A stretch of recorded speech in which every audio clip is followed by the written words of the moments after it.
You don't want to see your child unwell, and so it really was a moment where you just go, right, that's life as you knew it, and now you're going to have to learn a new way of life. It's self-confidence in wearing a pump, just getting quite self-conscious of wearing it, self-conscious of the bulkiness of it or the alarms going off. And yesterday I'm at work and I see the phone number from the school flash up, and your heart just stops for a minute because you don't know what it's going to be. And yesterday it was... That happened today? Yeah, well there was one this morning and there was one yesterday because her pump ran out of insulin. You've got to always check her kit to make sure she's got spare batteries for her pump, insulin, her pen, all her hypo treatment, spare reservoir, so just like to make sure you've got redundancy upon redundancies really.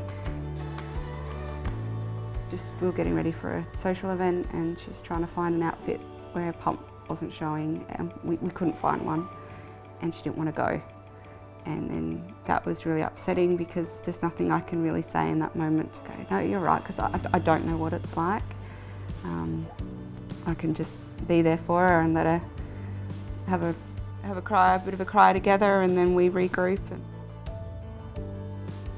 I felt very comfortable because I knew that there were nurses there, I knew that there were other kids with it, and then I knew that there were the other volunteers there, and if there's any time that she is going to have a sleepover, that's going to be the safest place. She needs to create an identity away from me.